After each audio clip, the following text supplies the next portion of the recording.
practice. Tonight's talk is called Can't Get No Satisfaction. Yeah, we're going to talk about craving. Do you ever feel like you just need something to be okay? Like you don't even, there's nothing in particular, like I don't even know what I need, I just need something. Like give me something. Get a case of the gimmies. I feel like it's a pretty universal thing. As you've heard me say like probably 9 million times by now, we cling to pleasure and we push away from pain. So craving, or Tana in Pali, is one of the 3 root causes of suffering. The other 2 being hatred and confusion.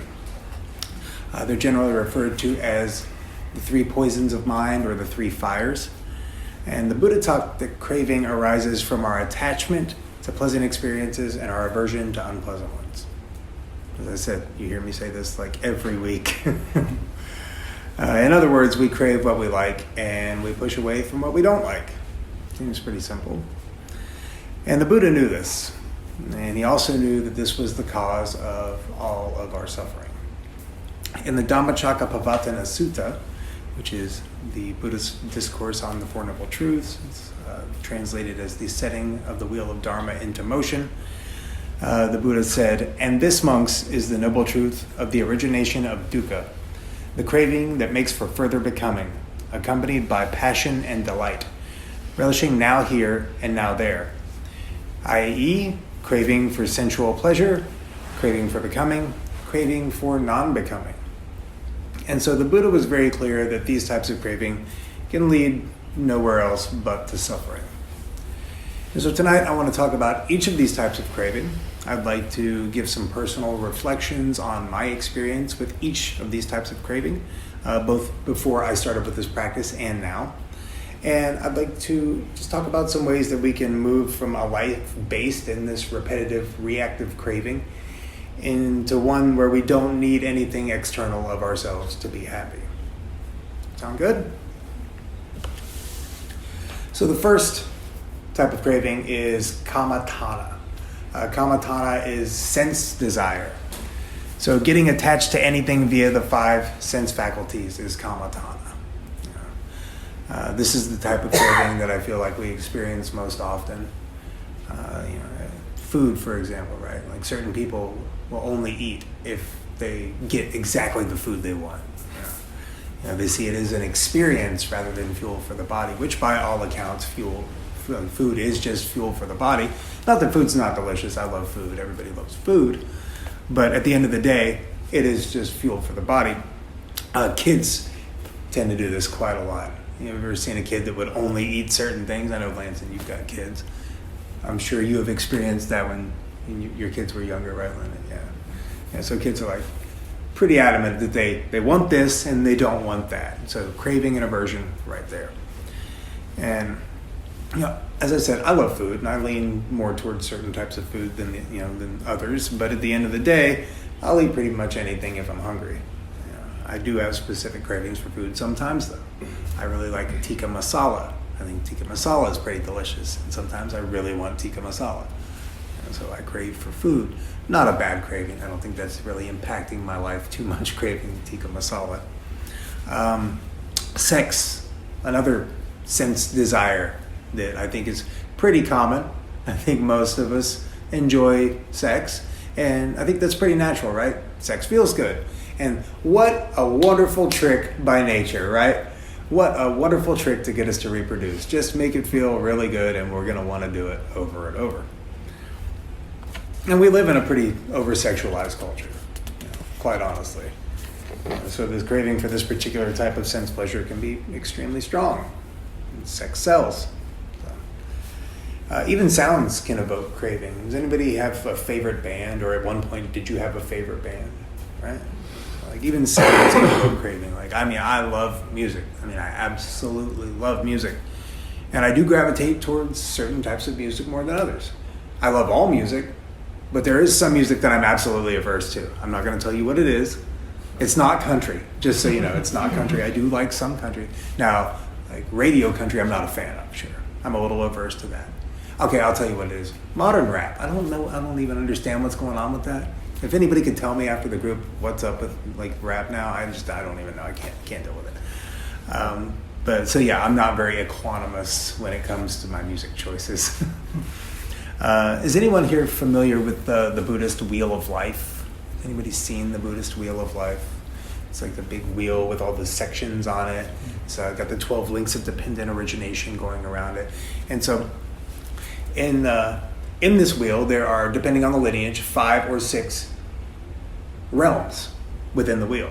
And we can be reborn into any of these realms. And a lot of people talk about reincarnation as though it's some sort of afterlife experience, and that may be true. I tend to lean towards that, probably. Sure, why not? I think that's probably more likely than the big man upstairs welcoming me into some cloudy, wonderful place, or the boogeyman under my bed. So I kind of lean towards rebirth. But the way I really think about rebirth is more like being born again every day. We go to sleep and we wake up and we're born again. And we can be born into, as I said, one of 5 or 6 realms. We can even be born again moment to moment. Really, if we're talking about reincarnation, we can enter these realms at any point.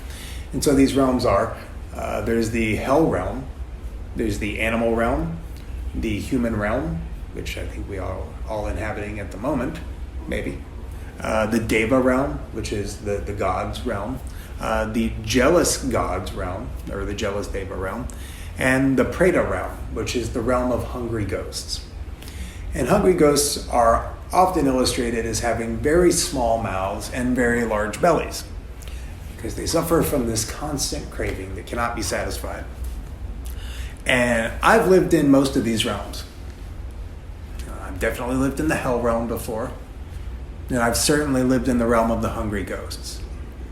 That is where we live when we are in active addiction, is this realm of the hungry ghosts. This constant craving that can't be satisfied.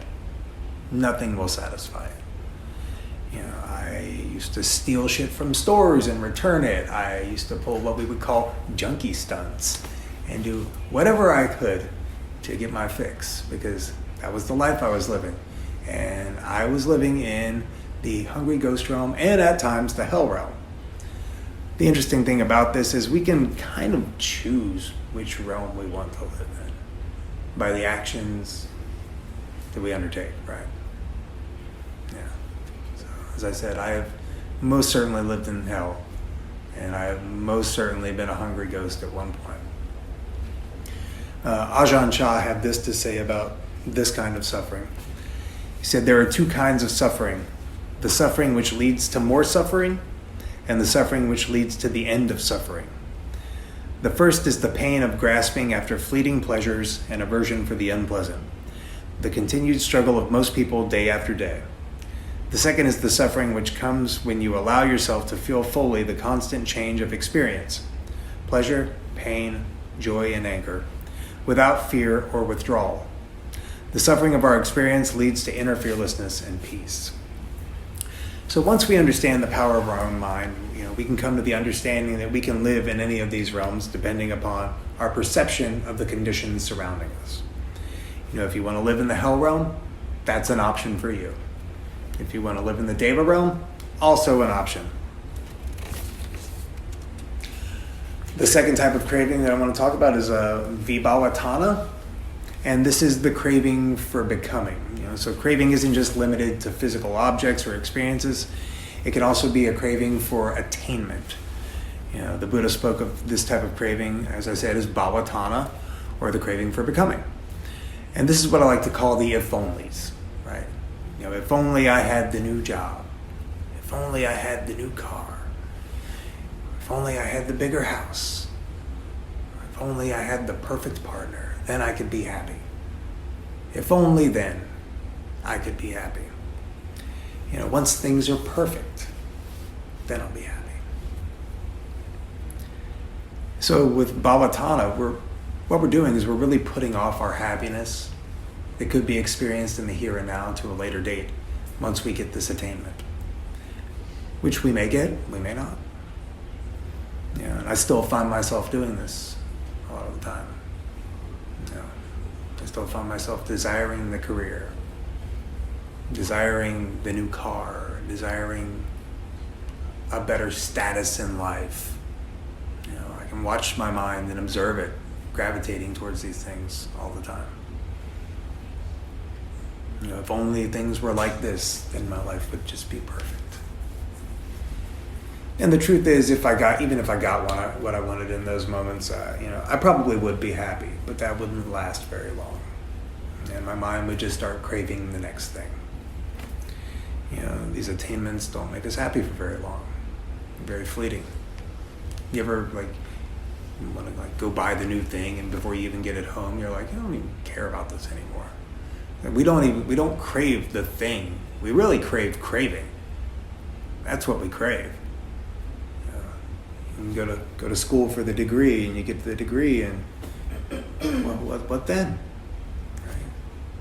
It's the journey. It's like the thrill of the hunt, basically, is what we crave.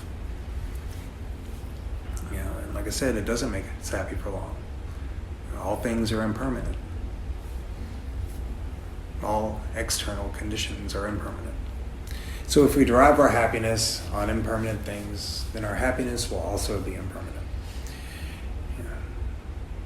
So we can get the new job, or we can get the new shiny thing, or the relationship, but the luster will fade over time.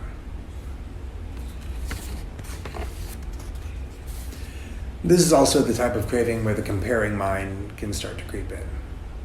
We can get into the habit of constantly comparing ourselves to others, whether it's in terms of material possessions, social status, or even spiritual attainments. Jack Kornfield says, the comparing mind can only bring us suffering. It is always judging and evaluating, leading us to feel superior or inferior to others. And again, I still experience that. That's one I experience a lot.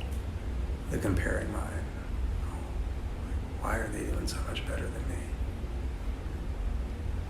Why am I not doing as well as those people? Am I doing something wrong? I'm just not good at this life thing. What's wrong with me? Yeah, I do that a lot. And the truth is that this comparing mind is really just this sense of separation and self-importance, and it's just another form of craving. We crave to be better than others, to be special, to be acknowledged and praised. And when we don't get what we crave, we suffer. Ram Dass said, the quieter you become, the more you can hear. When we quiet the comparing mind, we can hear the truth of our own being, the interconnectedness of all things, and the emptiness of self. So craving for becoming is the craving to be somebody, to achieve something, to attain a certain status or reputation. It's the craving to be seen and to be recognized, to be important and significant. And it's what drives us to compare ourselves to others, to measure our worth by external standards, to seek validation and approval from others. Judging our insides against somebody else's outsides. And again, I still find my mind gravitating there quite a bit. Much more than I would like. Much less than I used to, but still much more than I would prefer. But as long as we're caught in this constant cycle of craving and comparing, we'll never find lasting peace and happiness. The third type of craving that I want to talk about is vibhavatana, which is the craving for non-existence. And it can be viewed as the craving for the annihilation of the self or life as it currently is. And this is a perfectly natural response when things get difficult. Have you ever just wanted to just disappear? I just can't handle this right now. I can't deal with this. I am not feeling the present moment right now at all. I've felt like that a lot in my life. Not that I wanted to die. I just didn't want to exist in life as it was. I didn't want to deal with the circumstances that were in front of me at the time. But life is just life. And sometimes it's going to suck a little. First noble truth, right? So there's a certain amount of acceptance that we have to have. right now it's like this. We can always rest in the knowledge that circumstances are always impermanent. What sucks right now will change. And even if we're having a great time, that's going to change too. We can't cling to the pleasure. We can't push away from the pain, because invariably that will only create more suffering.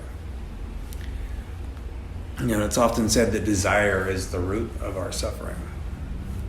But it's not desire that's the problem. It's this craving that is the problem. We can have healthy desire, and the Pali term for a healthy desire is called chanda. And chanda translates as intention or interest or the desire to act. Ajahn Shichido says that desire as an eagerness to offer, to commit, to apply oneself to meditation is called chanda. It's a psychological yes, a choice, not a pathology. In fact, you could summarize Dharma training as the transformation of Tana into chanda. So it may be that the things we crave are not harmful things. We might crave becoming a philanthropist, or being a Buddhist monk, or a psychologist.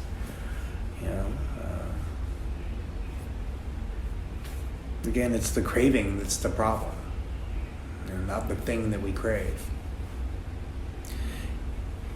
As I said, we're not so much addicted to the thing as we are addicted to craving itself. And so this is an important distinction to be made. The Second Noble Truth isn't telling us that we have to give up what we love and enjoy in life. Instead, the Second Noble Truth asks us to take a deeper look into the nature of craving and how we relate to the things that we love and enjoy. And here we have to look at the nature of clinging and attachment. And because in order for there to be any type of clinging, you need two things: a clinger and something to cling to. In other words, clinging requires self-reference, and it also requires the seeing the object of clinging as separate from oneself. So if craving is the problem and the source of our suffering, how do we overcome this craving, and how do we overcome this comparing mind? Now, the Buddha's teachings offer us a path to liberation, which is a path of wisdom, morality, and of concentration. And so I'd like to explore some of these topics, this morality and wisdom and concentration, in a little bit more detail. So the first step to overcoming this craving and the comparing mind is cultivating wisdom or insight. Insight into the nature of reality itself. And this means understanding the three universal truths, or the three characteristics of existence. This impermanent, unsatisfactory, impersonal nature to existence. When we see that everything is impermanent, that all things are subject to change and subject to decay, then we no longer cling to them or identify with them. When we see that all experiences are ultimately unsatisfactory, that they can't provide any lasting happiness or lasting fulfillment, and we no longer crave them. And when we see that there's no fixed self, no unchanging self, and that everything is interconnected and interdependent, we no longer feel the need to compare ourselves to others or to seek validation from external sources. This is essentially the purpose of Vipassana meditation, is to give us insight into these three characteristics and to see that life is impermanent, imperfect, and impersonal.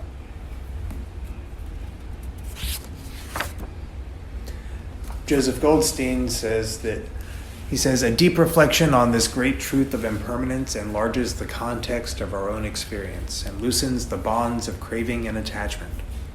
It's the difference between the roller coaster emotions of a child with their many highs and lows even in just one day, and equanimity and wisdom that adults, ideally, develop about changing life circumstances.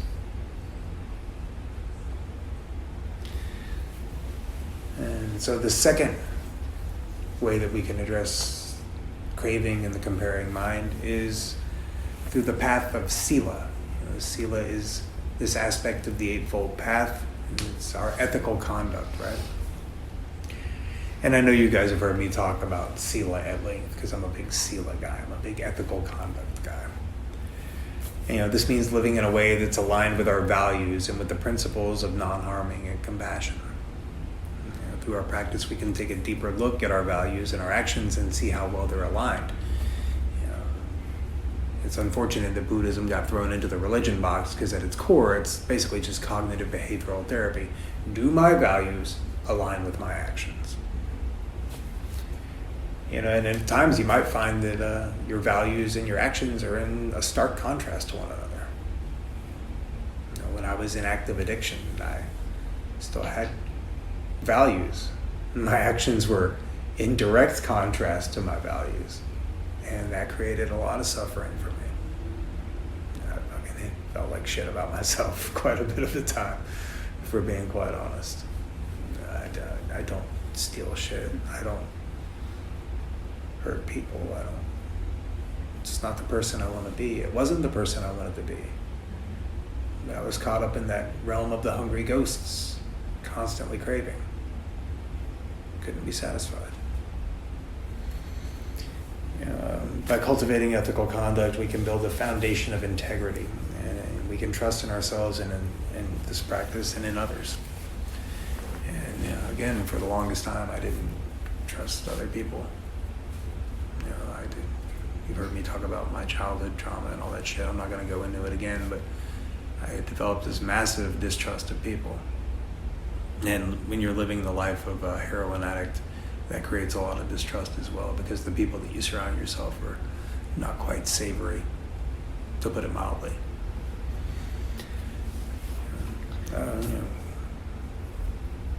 When we cultivate our actions and our ethics, we can free ourselves from the need to prove ourselves or to be better than others, because we know that we're doing the right thing. And I don't know about any of you, but that's very important to me. Our actions are all that we leave behind.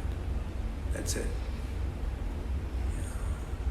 Jack Kornfield says the only things we need to worry about are how well we've lived, how well we've loved, and how much we've learned to let go.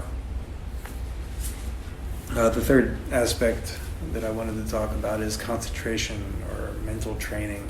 And these are all aspects of the Eightfold Path. I don't know if you've noticed that. So we're talking about wisdom, and we're talking about ethics, and we're talking about concentration. So we're talking about panya, sila, and samadhi. This is the Eightfold Path. And so concentration is a mental training. It means developing our capacity to focus and to sustain our attention on a chosen object. Whether it's the breath, like we did in the meditation, or some people use mantras, or some people use visual images or kasinas. Through concentration, we can learn to cultivate a stable and clear mind that's not easily swayed by external influences or by the comparing mind. We can stop being so all over the place. The society we live in Western culture, we have this go, go, go attitude all the time.